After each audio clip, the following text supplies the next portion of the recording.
where they're displayed and where you can find them. And maybe at the end, if we have a little bit of time, I might show you an example of 2 Google Docs that are linked in the presentation to show 2 different ways of how to split up some of the evidence summary template language. Next slide. So the variant curation evidence summaries are actually an FDA requirement for expert panel classifications in ClinVar.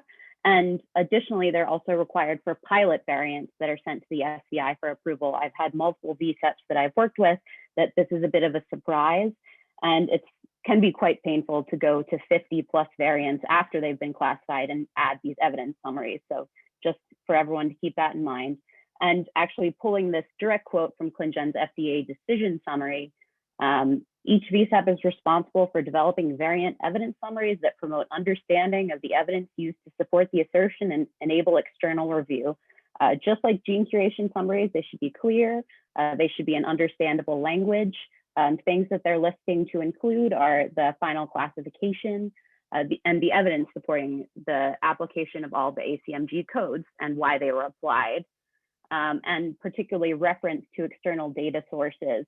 And I know in variant curation, this can really mean internal clinical laboratory data. So it's really important to list those things in variant curation evidence summaries. And these will be in the evidence summary tab in ClinVar, and they're also in the evidence repository. So they're really publicly accessible. So this is literally what's written in our FDA approval document in the decision summary. Next slide. So it's really often helpful to have a template for ease and consistency. A lot of times we've found that if you don't have a nice template, these evidence summaries can become quite wordy, and it's just easier for the curators to have some of this templated language. And just like in the exact quote from the FDA, you want to detail the evidence that's used to classify a variant. So especially the ACMG codes that are applied. As I mentioned, oftentimes in expert panels, we're lucky in that we have lots of internal data from members of the VCEP, so that needs to be detailed too. And I'll show you how that's displayed in different evidence summaries. And then also data from the literature and the PubMed IDs. So this is saved in the VCI and it's included in a ClinVar submission. And it can be accessed by the community in a variety of different ways. So this is where you enter in the VCI, and you can see the red arrow here. So it does say that it's optional, which for outside of expert panels may be the case, but as I mentioned, this is required. So much like a gene curation evidence summary, after the group edits and finalizes it, you can come back in here and it should be updated and the variant can be approved. But it's good to have as a holding place for your draft summary to put in this box and save it just so that you have it documented somewhere. Next slide. So this is where it will show up in ClinVar for an expert panel submission. It's right front and center next to your classification here with the red arrow and very publicly viewable and accessible. Next slide. And if someone weren't to go into ClinVar, you could actually see this in the evidence repository too, along with a lot more information. The evidence repository also has screenshots essentially of the VCI and all the little comments that you have next to the codes that have been met or unmet, and the list of met criteria codes and unmet criteria codes. But just the red arrow here, you'll see that there is the evidence summary here if someone wanted to go to the evidence repository and find out a little bit more information instead of just going to ClinVar. And the ClinVar submission also has the evidence repository link to it too, pretty much right above the summary that you saw. Next slide. So like Courtney had, I just want to list a few suggestions for editing variant evidence summaries in my experience across a handful of VCEPs. None of these are required, but just some suggestions that curators or coordinators provide a Google Doc to be edited in real time during a variant presentation on a VCEP call. A lot of experts like to work in real time on these evidence summaries and edit while they're on the call just to be fully engaged. Also, experts can be assigned oftentimes more than one per summary to wordsmith the summary afterward, offline. Or additionally, you could have a separate chairs call on top of the usual VCEP calls where these variants are approved, and the chairs could either approve them in real time on that call or approve them offline in a document. And it's important to note that this is really a suggestion for editing and approving the variant evidence summaries, not the variant classification itself, because I know we have some strict requirements for the number of approvers that we have for a variant and their expertise and whether they're laboratory geneticists. And this is all in the VCEP application. So I'm not speaking to any of that, just suggestions of how to approve the language that will then be associated with the approved variant classification. Next slide. So I'm going to show you a couple examples from the groups that we are involved with at the Broad and our approved variant curation expert panels. So much like a gene curation summary, it's really starting off with different pieces of evidence and then ending with ACMG codes in our final classification and who approved it. So things that I've highlighted in this case in red are the specification of internal data. So in this case, we use the Lab for Molecular Medicine internal data for some proband counts. And so we detailed that in this evidence summary, and then also listed the ClinVar SCV as best we could to point to this particular data and the classification that partners had. And I also have highlighted in red at the end the ACMG codes that were applied, but we talk about things like the allele frequency and nomad and what cutoff this meets for us, the number of probands, and at least for hearing loss, it's autosomal recessive. So a lot of times we'll talk about the variants that are in trans. In the cases of these individuals, particularly if they're those that were part of internal data, we'll talk about segregations, once again referring to the internal data that we had from partners, talk about computational predictors, and then maybe some of the phenotypic features, which in this case meets PP4. Once again, this is internal data, so we refer to that SCV, and then the summary with the pathogenicity and the codes at the end. Next slide. And so another one is from rhasopathy. This is similar. So in this case, I highlighted that they mentioned which nomad version that they use. So that can often be helpful, as V2 and V3 can be quite different. And even though they have some overlapping data sets, they have separate data. And then this one, what I also highlighted is that they pointed out that a code was not met. And this was internal data, so they highlighted the SCV where the data is referred to in ClinVar, but also can be quite useful to say that you saw a piece of data and it really wasn't appropriate for meeting your codes per specification. So a lot of times, even though this may be in the evidence repository, it can be quite valuable to include this in the evidence summary too. And also this one ending with pathogenicity and the codes, and they also include their citation of their ACMG guidelines paper. Next slide. So here are some example summary documents, which I may come back to at the end. Two different ways that I can show you how to organize these summary documents. Many of the VCEPs I've worked with, it's often helpful to organize by code. And that's what we did in hearing loss, where if you're applying a particular code, a curator can go and look at the template language that's associated with that code. So that's helpful.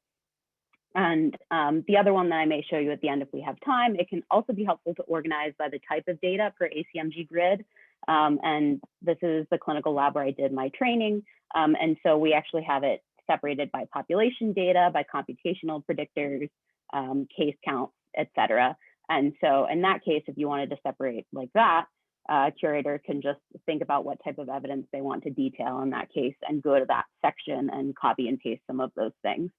And the reason that we've found that these combined Google Docs are very, very helpful that I mentioned in previous slides is because a lot of times there are special ways that you want to write an evidence summary for a particular variant. And it's often great to have a record of that and be able to reuse that type of language that you worked so hard to wordsmith in one example when you come across another example like that. For example, we've had some variants in the hearing loss group where we have case control studies, and we've really wordsmithed a lot of the case control language for a particular variant. And so we can easily go back to that in our large Google Doc of approved summaries and pull some of that language that's already previously been wordsmithed. Next slide.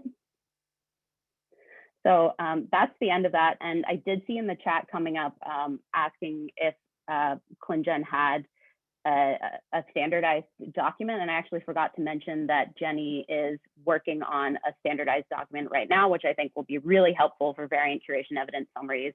And so if you're one of the coordinators of VCEPs in the ECT working group, please do send her along templates for your approved VCEP documents, or even not approved in process VCEP documents, so we can kind of combine as many points of view and expertise in these standardized documents. And Jenny can definitely speak to that in a second. But these are the two documents. Thank you for pulling them up, Courtney. So this one is the hearing loss document that we have. And so as I mentioned, we have things separated by codes here. We have an introductory sentence in the beginning. But for example, if you have a truncating variant and you want to apply PVS1, there are a couple different sentences. If you're downgrading the strength, we have a couple different sentences for that. There is a cases section, or particularly citing internal data, de novo cases, just all the different examples that we've slowly come across through time, and even case counts for dominant, case counts for recessive, segregation evidence. So pretty much, as this was a bit of a living, breathing document, so as we went along and came across different scenarios, we may add a particular piece of template language as we go, frequency data, things like that. And then the other one is the clinical lab example that I have, which is just another way. So this is color coded a little bit, but it has a bit more of a flow where it has some intro sentences and it talks about ClinVar entries and computational pools and functional data, additional evidence, and then ends with a summary sentence. So these are maybe different scenarios and aren't necessarily led by codes as much.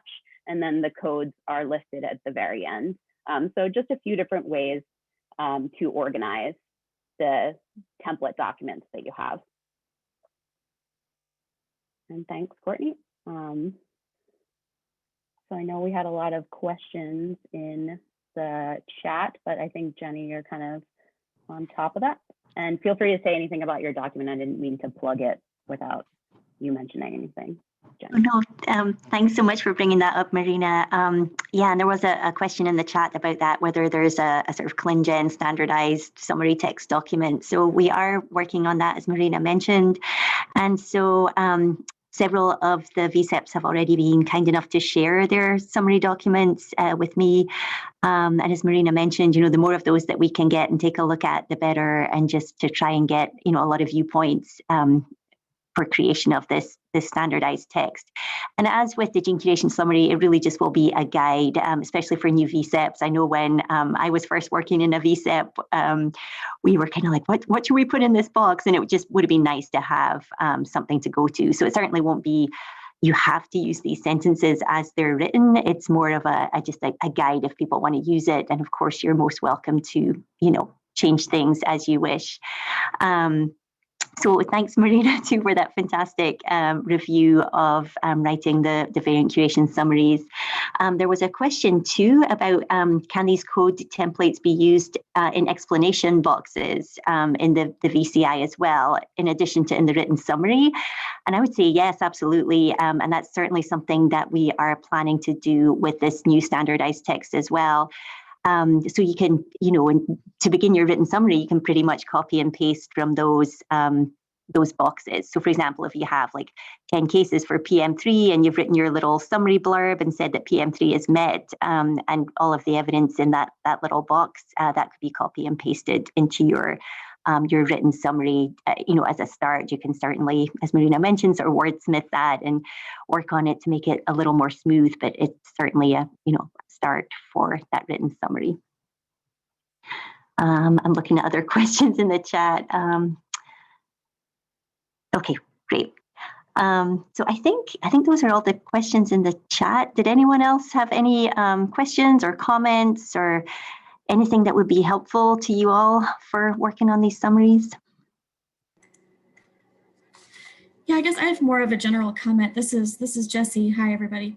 Hi, Jessie. I was wondering about the process of getting the summaries approved by some of the groups seems like it might be more work than we really need to be doing. If the language is templated, perhaps we don't really need to develop language that requires a lot of wordsmithing.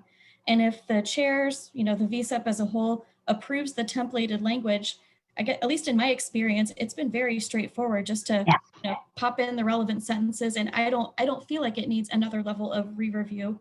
Or I think that we could design this so it doesn't require wordsmithing and more work by the VCEP group members.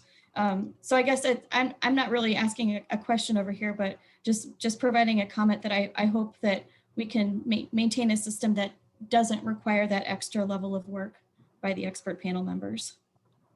Yeah, absolutely. So, I mean, anything that can be done to streamline this process, I completely agree with you, Jessie. And like you said, if your VCEP has approved that standardized text and, it's a pretty straightforward variant, then hopefully, you wouldn't require an extra level of review. I mean, certainly the experts should be given the opportunity to look at that written summary, yeah, requiring that extra level, that's not something we've done in the LSD. Well, again, honestly, Jenny, I don't agree with that. I think that if you're sticking strictly to templated language that's already been approved, there is no need for an additional round of review and approval. We've had I guess it depends from the script, and it did require some extra language that we worked together as a group to develop and approve. But everything else has been, just using the templated language. Right. I think it really depends on the group and the type of variants you're classifying. At least in the maintenance mode right now in hearing loss, we're classifying a lot of highly conflicting variants in ClinVar, and those really did require a lot of wordsmithing. And maybe because we're in autosomal recessive land, like a lot of cases, you really need to detail multiple sets of variants and particular phenotypes. And so I think it just depends. And I think it's really great to have the templated language and make it as seamless as possible. But even the templated things, we just feel most comfortable having at least the chairs look over it one more time, just to make sure we didn't miss typos, or we've had codes that we typed wrong and had those misapplied. So like, we always just like to have one set of eyes on it. I don't necessarily disagree with you, but I think we've had some complicated situations come up in our groups and definitely need the wordsmithing. Yeah, absolutely. And, I think it depends too on just your workflow.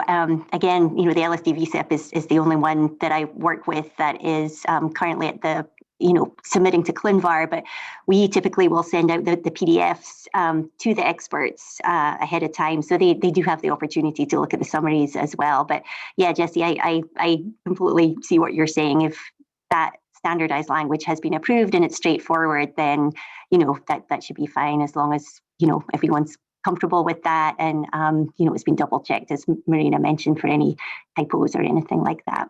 So, and one other thing, just thinking about making this as smooth as possible in the future, thinking about the VCI, as I think someone had asked that question about, could this language be used in the little summary boxes for each code? And then, potentially we could be automatically, transferring that from those boxes to the written summary box as a start. Within the VCI, because right now I know personally I do a lot of copying and pasting. I'm sure other curators do as well. So that's certainly something we can be thinking about in the future as well, just to streamline the process.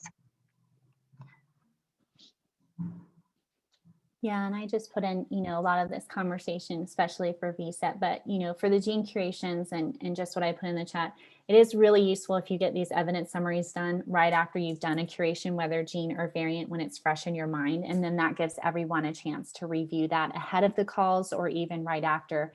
Some groups operate differently and they may do it afterwards, which is why there's a second review. But if you can get it, beforehand for individuals to put their eyes on, that makes it a little bit more streamlined as well.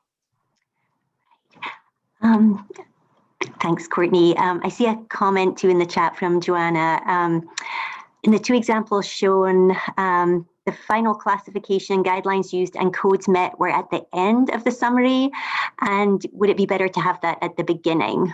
And so I guess, yeah, maybe that's just a matter of preference. I don't think there's a requirement either way. So I guess just really what the VCEP prefers. I don't know, does anyone have a particular strong opinion on that either way? And that might be something too, Jenny, this is Courtney, again, dependent on that group. That's why we left it flexible. We said what we would like for it to be required, right? Or what recommended to be included, but it really comes down to the group on how they feel the flow of that goes for their particular domain. Right. Yeah, and as always, you know, any of the standardized text that we generate will definitely be for guidance. You know, all VCEPs there will certainly be required elements. You know, as Courtney had mentioned, maybe, you know, writing what the codes are, what the classification is. I mean, that's pretty sort of, you know, obvious kind of stuff. But in terms of how the standardized text is used, it really just is a guide. And of course, your VCEPs are welcome to adapt that in any way that you feel best fits the work of your group. I guess I had a question. This is Deb. So I had a question related to like the reason for creating this standard template. So, I mean, I know obviously one is you want consistency across the different ClinGen groups that are doing this, and human readable, kind of like summary. But would we consider that programs would want to use this? That someone might want to like make a text script, you know, that would crunch across like, I don't know, 200 interpretations and try and pull out, you know, keywords or language or something for that. And has that been tested, or just want to throw that out there? Yeah, it's a great thought, Deb, and I must say it's something that I hadn't considered. But yeah, I mean, I guess with the more standardized things are, the more easy it is to do something like that. I mean, I guess there will be other ways of pulling out that kind of data as well from the VCI.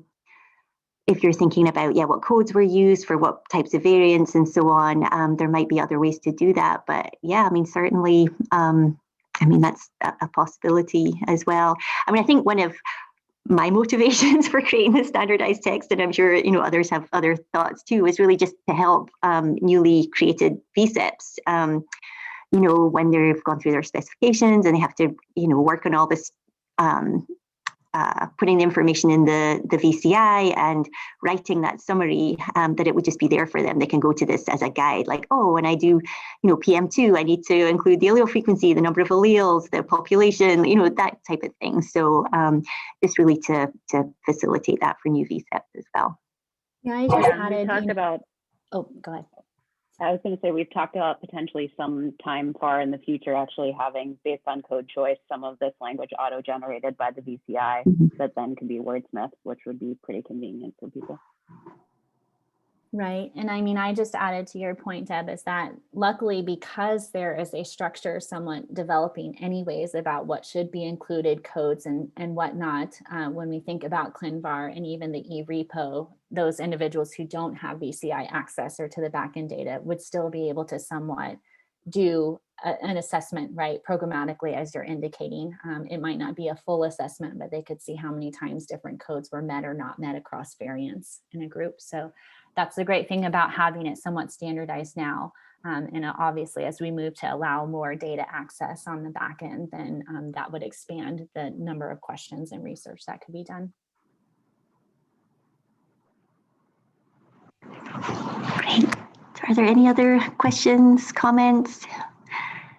And it's, you know, it's always really helpful to hear from the curators and coordinators as we develop these kind of resources, because we want to know what's most helpful to you. So, you know, really appreciate all the comments and questions. Jenny, I do have one more. So you mentioned that it was kind of optional, but I mean, it seems like it really shouldn't be that optional, correct? I mean, you wouldn't want a user that's not involved in ClinGen at all to come to ClinGen products and then see one output that is just super standardized and lovely and like contains all the elements you need, and then another output that's like, you know, all over the place. And yeah, you know, it's always hard. That's a great question, Deb. And you know, it's always hard to just get that balance right between, you know, providing this guidance and requirements versus, you know, you don't want to restrict what the groups are doing so much that they can't fit their own.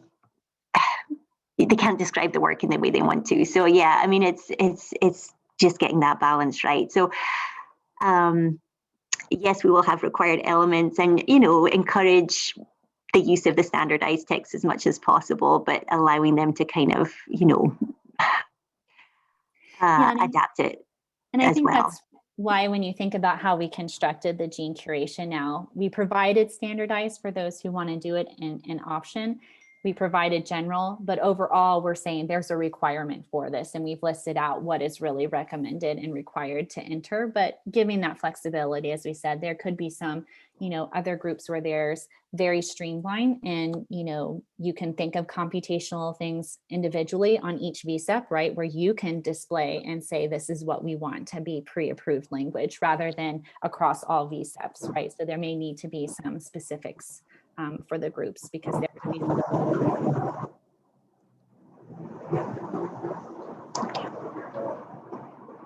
But as long as you all have them, that's what's good, especially for variant, because the FDA requires it. Yeah. So I see another question too. Any advice on how and what to include in the summary when a benign variant has a supporting pathogenic code met, or vice versa? So I'm guessing this would be a situation where, yeah, in the VCI, if you have conflicting codes, of course, it's going to come up as a VUS. So I guess there's a couple of situations. I mean, one would be that your VCEP discusses that and decides that whatever code is conflicting is not something that would necessarily make them change the classification. Maybe it's an in silico prediction and there's a ton of evidence for benign or something. So overall, you think it might be likely benign. So you would definitely want to explain the reason for why the group came up with that classification. The other would be it just remains a VUS because of conflicting codes, and you would just, you know, explain that in your summary. This is certainly something that we can take into account when we make this standardized text. I don't know if others have other thoughts. I'm trying to think back to any examples that I've had to deal with in this situation. I can't think of anything. Yeah, we definitely have like two sentences that we use for that, where it's one, even though the code was met, we didn't end up applying it, obviously in a better way to say it. Or two, the code was met, but we do not feel it affects the benignness or the pathogenicity, like something like that. But we're always very transparent that these are the codes that were applied, and this is the final classification, and this is why one versus the other. For example, for our BA1 exclusion list, we have a particular piece of templated language that says, although these frequencies were high in population databases, the pathogenic evidence overwhelms the known increased frequency in population databases, like something like that. And so even though BA1 is met, the group has decided not to take that into account when classifying the variant. So that's when the Google Doc really comes in handy, because some of these special cases you can go back to again and again. And once you wordsmith it once, you can use that as a template. Like for all of our BA1 exclusion variants, which is like 15 or so, we use similar templated language like that. That's great. Thanks, Marina. Yeah, and again, just to, you know, emphasize what Marina was saying, I mean, transparency is just really important. So any time that evidence was met, but you didn't apply the code, or anything that was particularly unusual that you would want to alert a user's attention to should definitely go in there, just so people are really clear on what you did and why you did it. Yeah, because people will definitely contact you. We've had plenty of people in ClinVar reach out to us if our classifications are confusing, or if maybe our codes don't match what we had in our publication because we updated them over time. So people do pay attention.